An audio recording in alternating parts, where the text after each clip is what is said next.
How about now? There we go. So if I do that, you can hear me? Okay, well, everyone can grab a seat. We'll get started.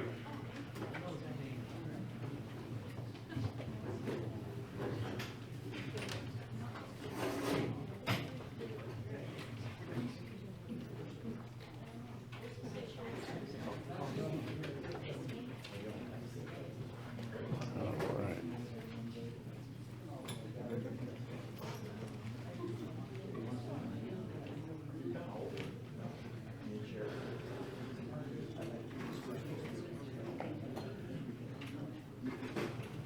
All right. Well, welcome, everyone. If you could stand and remove your hats if you're unarmed, we're going to say the Pledge of Allegiance. I pledge allegiance to the flag of the United States of America and to the republic for which it stands, one nation, under God, indivisible, with liberty and justice for all. Wonderful, thank you. All right, well, my name is Alan, and I am the president of FCA this year, and welcome to our candidates' time together. And I want to thank the candidates for coming here. What we're going to do is going to kind of be a wild time for us. I'm going to invite each candidate up, starting over here, and you're going to get 5 minutes to give us a little spiel about you, and then it's going to be a free-for-all. People get to come and visit with you at your table. One of the questions I have when you introduce yourself, I worked for the government half for a long time, and I'm always worried that we're overstepping our bounds. So why don't you explain a little bit how you might keep us from overstepping our bounds when you come up and introduce yourself? Yeah. You have to use a microphone like this or we can't hear you. Well, this happens every time, doesn't it? I thought I was going to go last. No. First again. All right, pressure. Good evening, everyone, and thanks for being here, and thanks to the Sunsites Community Association for putting this together. And they've got a little spread over there. It looks great, so stick around and meet everyone. And so my name is Patsy Nyberg. I'm an independent candidate for county supervisor of our District 3. And this year is very unique. We have 4 candidates. So you've got a lot of choices, and get to know your candidates, ask them questions, and see who resonates with you. And we have a Republican, Frank Antinori, that's running. He was in politics in Phoenix. We have a Democrat, Joy Banks, who's running. She's on the board of, she's on city council in Huachuca City, and she's also a business owner. And we have a former sheriff, Jacob Karchner, which I like to say, Jacob, he's retired now. Thank you for your service and keeping our community safe. And also Sheriff Daniels is here today. Thank you, sir, for your service, too. It's a really hard job, and we all agree that we need someone, the next county supervisor should be someone who is supportive of our sheriff's department. So I'd like to just talk about myself a little bit here. I know we have about 5 minutes. I moved here with my husband and our youngest son, who was in the 5th grade when we moved here from north of Phoenix in 2009.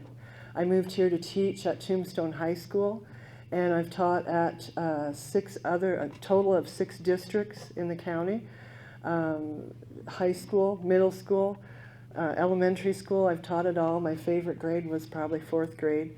And I retired 3 years ago from Cochise School, which was my favorite school so far because I had that perfect class the last year, and it was like getting a World Series ring. It was fabulous. So it was time to stop and pass the torch to the younger teachers coming out of school. And I had got into real estate about 5 years ago, so that's what I'm doing now. And I would like to kind of just use my notes and talk about why my skills as a teacher and a real estate agent apply to this job of county supervisor. So both educators and realtors, they understand the community needs. We know a lot of people, we know our community very well. And we're skilled communicators. We're very good diplomats. We explain complex concepts clearly, and we listen to others. I think that's very important. Effective governance needs someone who can listen to others' needs. Our superpower is we're problem solvers. We like to solve problems. We face challenges in the classroom every day, and we must develop creative solutions. And likewise, realtors, we frequently have to navigate complex transactions. And I can say that I never had a real estate transaction where I didn't learn something. I've got these problem-solving skills. I also have my creative kind of out-of-the-box thinking has come up with some interesting solutions to problems that others just don't see. As a realtor, I understand local markets and I have economic insight from these markets. And that helps me, that could help me make informed decisions about land use, zoning, and development projects in the county. And this knowledge can inform policies that promote growth and development within our county. But most of all, teachers and realtors have a commitment to service. We have that service-oriented mindset, which aligns with the responsibilities of a county supervisor to serve their constituents. And I would like to keep talking, but they said that I only have 5 minutes, and that's up. So very nice to see you all, and I hope to speak with you in a little bit. Thank you very much.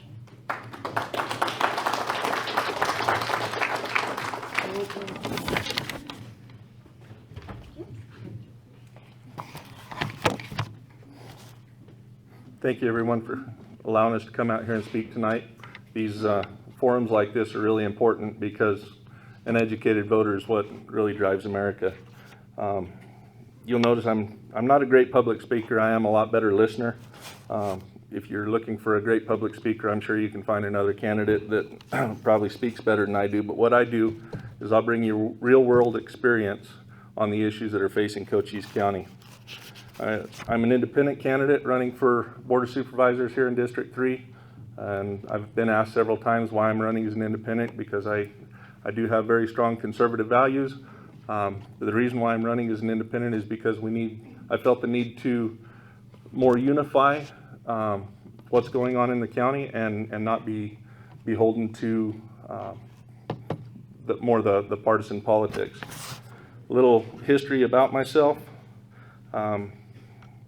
My family history, we've been here, I'm fifth generation here in Cochise County. The first of my family showed up here in about 1893. So I grew up here. I graduated school in St. David. I was talking to Patsy here a little bit ago. I even spent a year in high school over in Bowie because that's where my mom was teaching that year. Had a 20-year career with the Sheriff's Office. My wife JJ, who's sitting back here, we've got 2 kids and 2 grandkids. We also own a business called the Mescal Movie Set. I don't know if you've heard of it. It's up there north of I-10 up there at Mescal, and we have a ranch. My community involvement over the years has included coaching, scout leader, been involved in cattle growers, St. David Irrigation District, Pomerine Water Users Association, and I'm currently still sitting as the president of the St. David School Board. I feel a strong need to preserve Cochise County and the history that has been given to us, and we need to make sure that our county is something that we're willing to pass on to future generations. Throughout my service with the Sheriff's Office, I did a little over 20 years there. I did patrol primarily in Benson, but a little bit over here in this area and up towards Wilcox. I was on the SWAT team for a short period of time. I was a search and rescue coordinator and a crisis negotiator, where I really learned to listen and take that information that was given to us, even especially in times of crisis, and we were able to come to solutions that way. Spent the last half of my career on the Saber and Ranch Patrol, and part of those specialty assignments was working with the sheriff directly and reaching out for For funds outside of the county, at no cost to the taxpayers, the Sabre team was able to bring in, I believe the last figure that I'd read was a little over $73 million at no cost to the taxpayers here in Cochise County to deal with some of the border issues that were going on. A real world experience on the issues. 8 years ago there was a study done, and the two most important things that everybody brought up to them was public safety and the roads. And I think that over the last 8 years or so, we can probably add water to that as far as the most important issues facing people. But as far as the public safety, I'm pretty sure with over 20 years experience, I've got that one covered. The ranch patrol was kind of a poster child, if you would, for community policing. We also had school resource officers, Safe Streets, the Sheriff's Assist Team, all these things that came about over the last 20 years. Water, there's separate but distinct issues between the valleys, and I have more experience in the San Pedro Valley. I'm learning a lot about the water issues coming over here to the Sulphur Springs Valley, but I've also been called to testify on both border issues and water issues at the state and the federal level. How am I doing on time? Is that 5? Okay. Well, if you have any other questions, I've got a few more things here, but again, I'm not a great public speaker, but I'll dang sure listen to you, and we can come up with some solutions.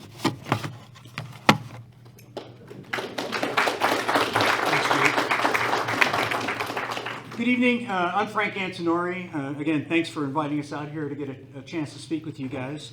A little bit about myself. I'm a 20-year retired Army Green Beret. Spent 20 years in the Army.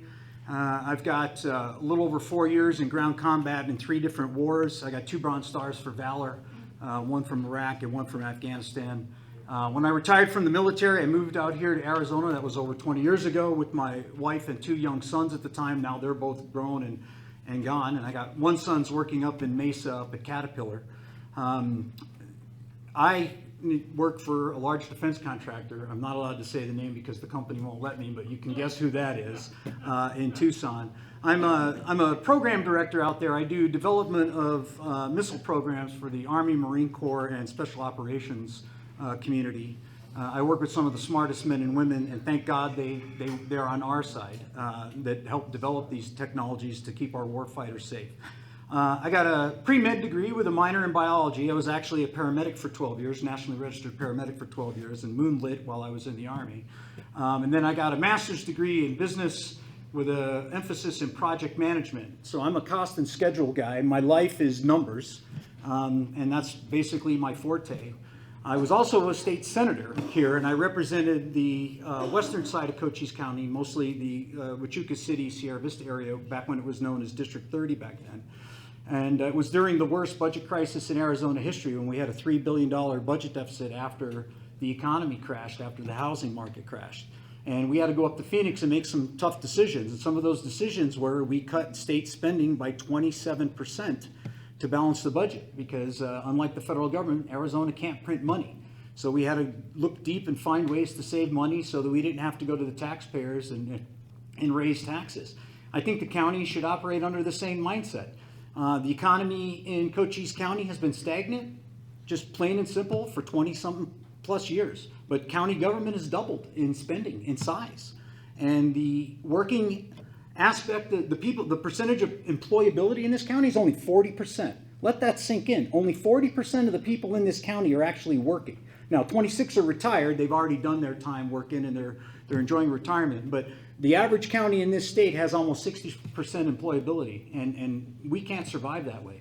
Our population has been stagnated. Just go look at the census data for the last 30 years. It's been the same pretty much. It's actually gone down since the 2010 census. So we've got a problem.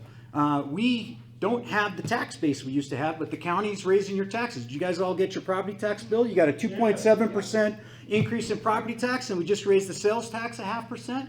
So we've got to find a way for county government to live within its means. And I'm a numbers guy. This is what I do. I get paid money by a private company to find ways to do things faster, cheaper, and less expensive, and in less time. and I can bring that skill set to Cochise County and work on paying the pension deficit off. We owe $40 million to the state pension fund, and that's basically debt. This county's $40 million in debt. So we got to find money to save to get that right, so we get on the upside of that pension deficit, because you and I and all of us in this room are on the hook for that.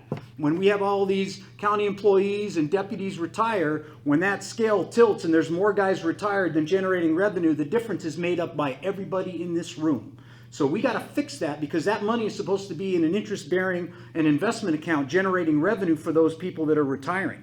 And it's not right now. So we got to fix that. We got to get smart in this county. We need people in the supervisor's position that know how to supervise, that know how to make sure that the rest of the government is doing what they're supposed to do with your tax dollars and doing it as efficiently as possible. So I believe I'm that guy, and I would appreciate your support.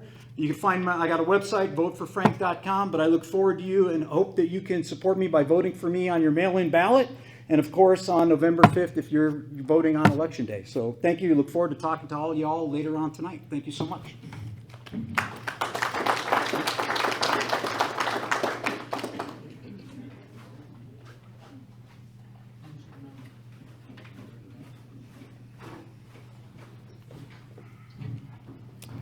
Hey folks, I will be pretty brief because I am a staffer. I am not a candidate. My name is Juan O'Leary. I'm the campaign manager for Juan Ciscomani. And yes, I do have a Hispanic first name and an Irish last name. My mother's from El Salvador, my dad's from Minnesota. So it's a great conversation starter, especially when I come to areas like this and I'm meeting people for the first time. Juan is the Trump endorsed candidate in this race. He's also been endorsed by the National Border Patrol Council and numerous other law enforcement organizations in the district. Unfortunately, he could not make it today, but I'm here, so I look forward to talking to you. If you have any questions, please feel free to ask me. And like I said, I'll be here for the next hour or so, and we can chat. Thank you.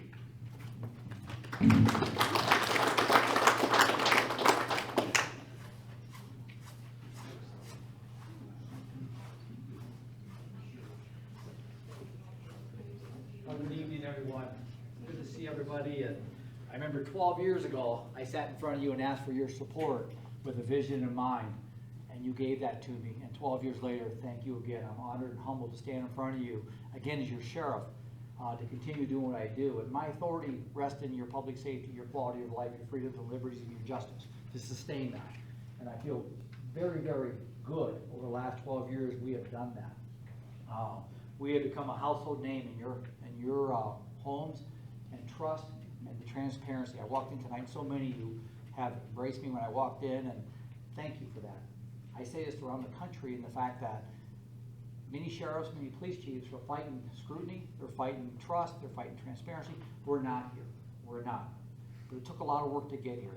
It took an agency that we had to reculturalize, and we've done that. Now, I'll say this to you. This is my 40th year in law enforcement. Before that, I was in the military, served in the military, got out, grew up in the Midwest, educated with a master's degree in criminal justice and a certified public manager from Arizona State. That's irrelevant who I am until I prove it with action. My position is no good unless I have influence to do things.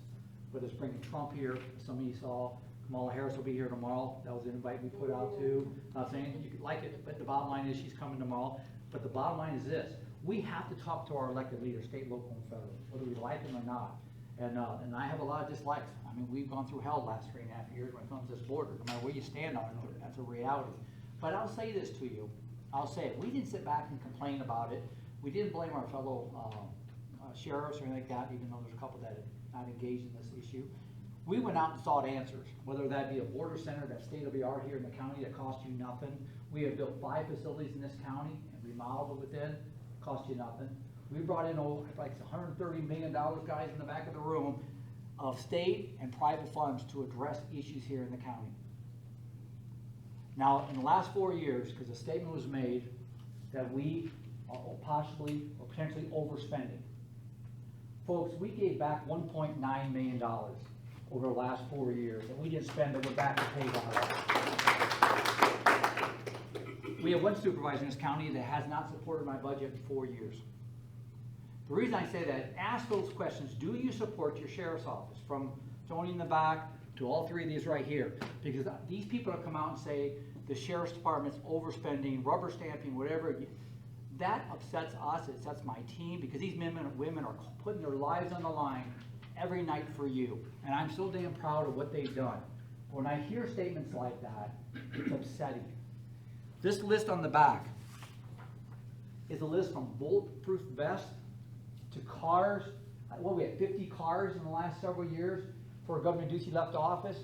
Thanks to Jake and thanks to my team back here, I think we brought in $58 million just from the state alone to carry this vision forward. And that's why we're allowed to give $1.9 million. The only thing I've asked for in 12 years, the only thing I've asked you, there's two things I've asked for.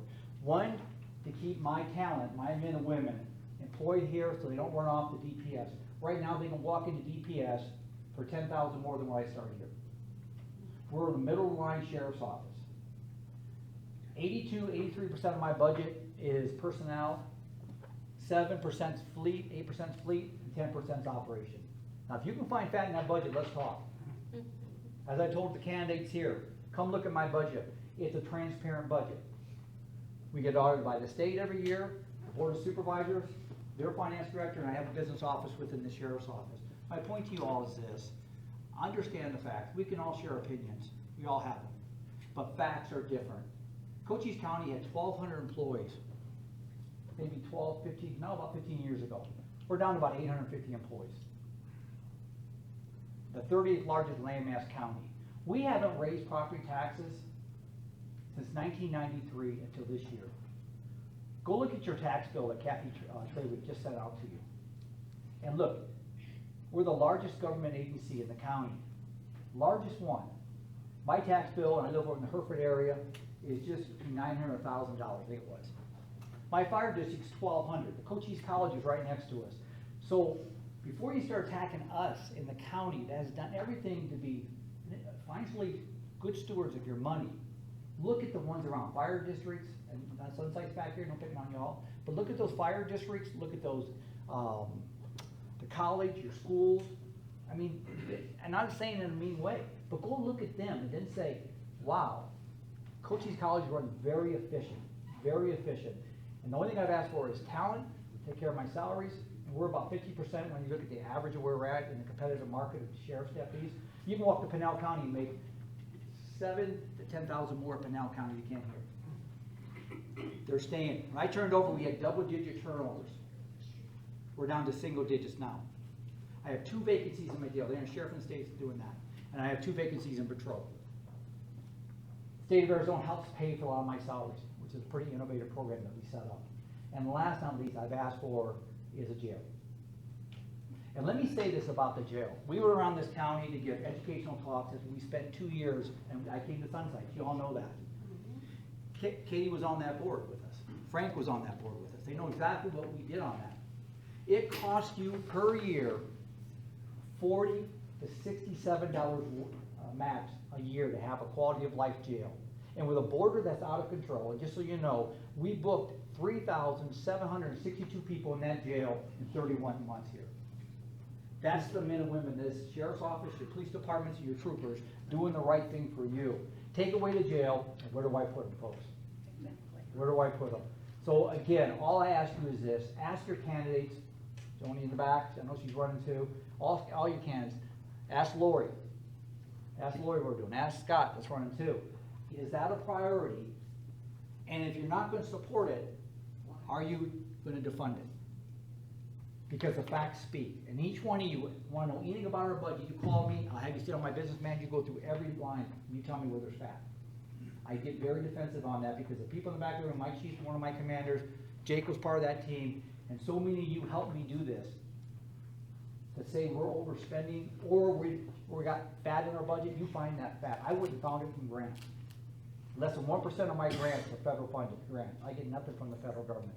It's from the state of Arizona, and it's also from private donors.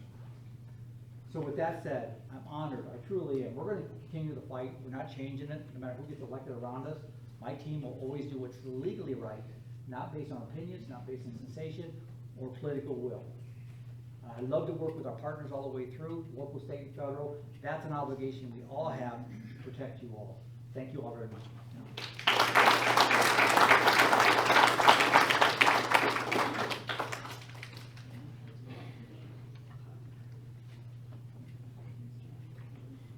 Mark, we're gonna get you a stopwatch here, What's that? Get a break? buddy. I thought you were broken. Just mess with you. I know. Hello, everybody. Thank you, Alan, and thank you all for inviting me for this. I'm delighted to be here. I'm Nina Luxembourg, and I'm running for the Corporation Commission. Use the mic, please.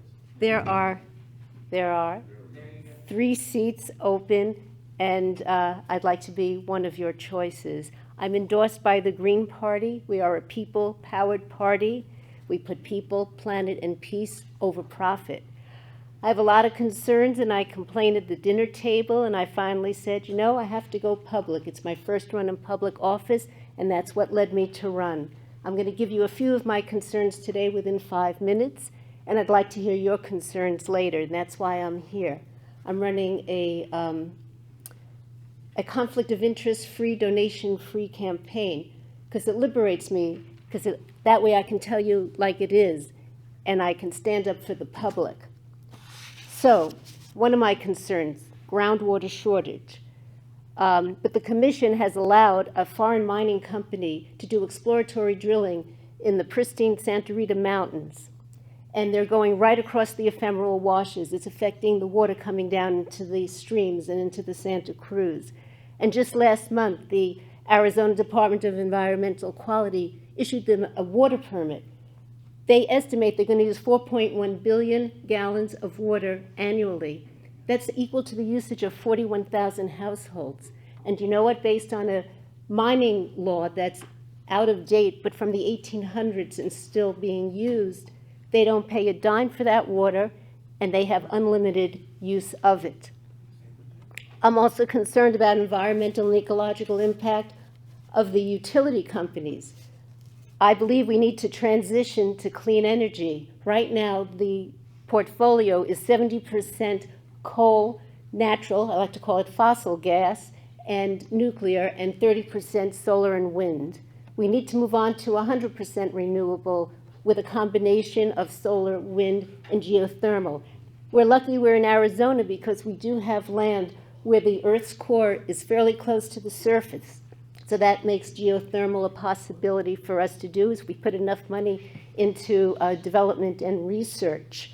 But that doesn't mean that the commission has to ignore the environmental effect of using these renewables. For example, a private transition line company got approval to put power lines in the San Pedro River Valley, which is deemed a culture intact landscape. And the commission approved it, even though the Bureau of Land Management did not present them with a report, which is a requirement prior to approval. It's a for-profit company, and they could have used corridors that are already degraded by transmission lines, but it's all a matter of where they could cut corners. And the irony of it is we're getting so little of that energy. That is actually renewable energy coming from New Mexico from wind farms coming across our state. We're going to get a little bit of that energy, and it's heading out straight to California, where the utility company can make a greater profit. And the other thing I wanted to mention tonight is utility rate increases. In March, 8% rise for APS customers. That's more than 200% of the inflation rate. In November of last year, $12 a month raise for TEP customers. And just a few weeks ago, the private water company GWR got a $7 raise per month for the customers starting in 2025. And that private water company doesn't give any rebates for people that are using gray water or rainwater harvesting, yet the public water company gives up to $2,000 rebate. We have a real problem here in the state, and these are just a few of my concerns. Corporations and other businesses in Arizona need to follow an ethical code of conduct. They need to assume responsibilities for their products and services, and they need to have a transparent business model. I've always placed people over profit. I've been in healthcare for 40 years. I'm a physician. We need our utility companies to place people over profit. How do we do that? By changing over to publicly owned utilities that serve the public. It seems like an awesome task, where plenty of countries are doing it. Netherlands, Scotland, Ireland. Munich, Germany in 2025 is going to be 100% renewable and 100% publicly owned utilities. They said they didn't want to wait for the country. They're doing it themselves.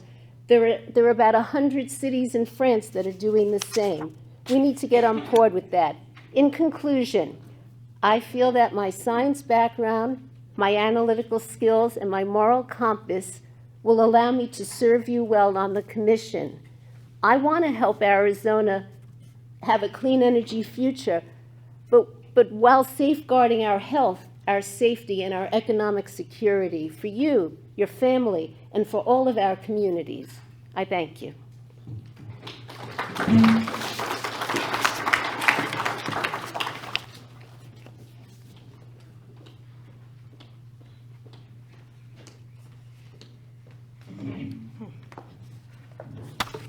Hi folks, thanks for having me tonight. It's great to be here. My name's Lori Zucco. I am currently the Chief Criminal Deputy for the Cochise County Attorney's Office. I've had that position for the past 6 years, working under Brian McIntyre, working very closely with Sheriff Daniels and former Deputy Karshner in the Sheriff's Department and the commanders in back. I am endorsed by the DPS, Arizona State Troopers Association, the Cochise County Deputy Sheriff's Association, and the Fraternal Order of Police, which has several hundred Border Patrol members. I'm the Republican candidate.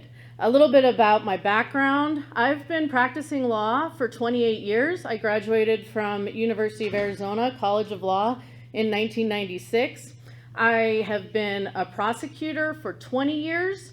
I've been in Cochise County in the county attorney's office prosecuting for the last 15 years, and then the head of the criminal division for the last 6 years. I've tried the most serious felony cases in this county, and I have since I got here.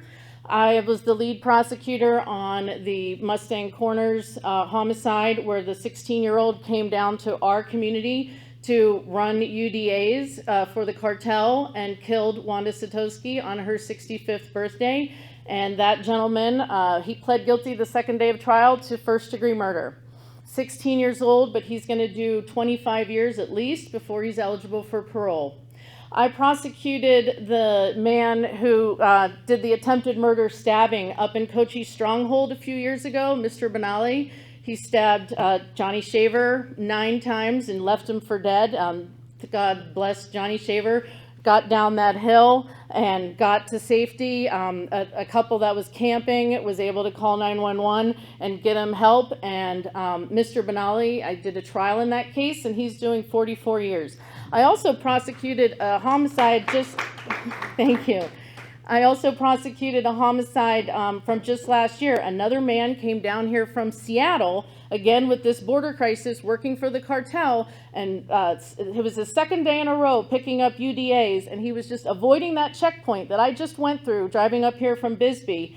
And avoiding the checkpoint, he turned and then went up Ghost Town Trail Road. And anybody who's ever been on that road, there's all those signs, you know, beware, beware, rough road. Well, he took that corner and flipped and killed one of his female UDA passengers and then left her for dead. And he tried to get away from the scene, but before he did that, because we were able to get into his phone, he took videos of her lying there dead and sent them to his recruiter as proof of what happened to her.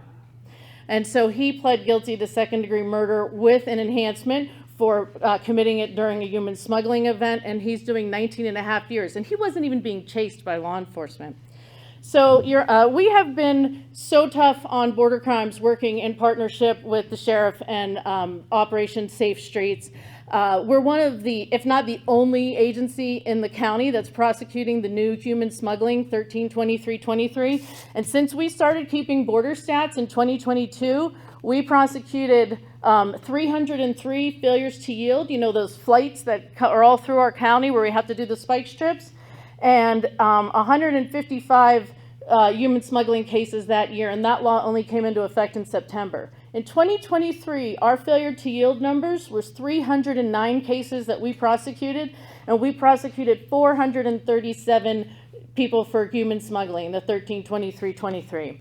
And then this year so far, our numbers have gone down a bit. I think I'd like to think it's because of our aggressive prosecution, but the numbers are still high and the border crisis is still real, as you all know. So I'm the Republican candidate. I'm endorsed by the local law enforcement. I have the most prosecution experience. I have the most managerial experience, and I have the most Cochise County experience of anybody running for county attorney in this race. Like I said, I've been here 15 years building the relationships with law enforcement in the community. If you don't know me, or please ask any of your friends or neighbors in law enforcement or in the judicial system or who might have been a victim in one of my cases, and I'm sure that they'll tell you what I'm all about. But we'll be happy to talk with you if you have any questions for me. Thank you.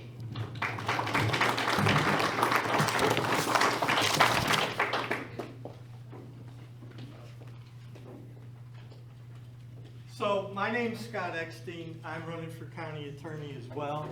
I'll give you a little bit about my background. My family and I live in Sierra Vista.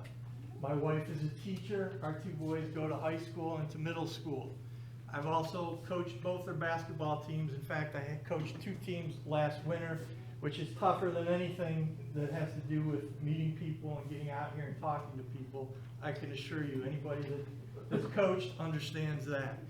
So, my experience as a prosecutor was back east, no doubt about it. But there isn't a case that I have not handled or that I would not be able to handle here in Cochise County. If I can pick up from where Sheriff Daniels talked, the jail's been my second home. I'm currently a deputy public defender. We need a new jail. I don't disagree with the sheriff at all. 100% needed. Everybody here knows.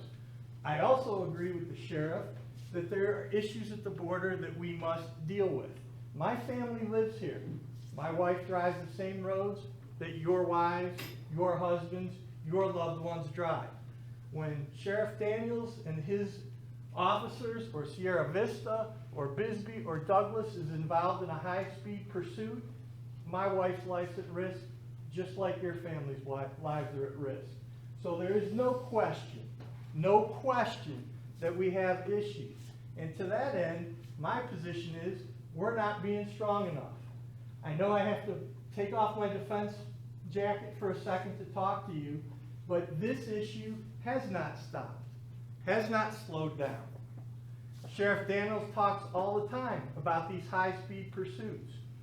We know that they exist. I see them going through Sierra Vista. I see them going on Route 90 and 92 at high speeds. Somebody is going to get killed. It's already happened before, and it'll happen again. And I don't want any of my loved ones or your loved ones to be killed. So it's my opinion that we need to get the word out that if you come to Cochise County and you engage in human smuggling, there will be a price to exact, and that you will pay that price. And that's a message that we must carry out. We must go out to Tucson, go out to Phoenix, go out to Las Vegas, go out to Los Angeles, and make it clear, if you come to Cochise County and engage in that, there's a price to pay. Because that's a health and safety issue, and that I'm 100% in agreement with Sheriff Daniels. My family lives here. The other side of why I'm running is because this is an opportunity. For the first time in more than a decade, you have a choice. You have a choice. And there is nothing wrong with having a fresh voice in the county attorney's office. Because the other side of this is how it actually directly affects us most often, and that's the civil side. So the jail, using the jail as an example, there were 11,000 registered voters who were inactive but still registered, who did not receive a mail-in ballot for the jail. Now there's litigation. Now we're in the Supreme Court. The appellate court has already reversed one of the decisions in the Superior Court. That costs us money. It costs us money when we have to hire Phoenix firms to go represent us before the Arizona Supreme Court. So, when you make your decision about who you vote for as county attorney, understand it's more than just the criminal side, it's the civil side. And in my experience, which is both as a prosecutor and a civil litigation attorney, the civil side is equally as important. And we must, because that's part of the county attorney's job, give good, sound legal advice to the Board of Supervisors, to the county recorder, and to all the other elected officials. So those are the reasons why I'm running. I hope you will at least entertain the idea that a fresh voice is not always a bad thing, and I will be absolutely happy to answer any specific questions that you have. Thank you.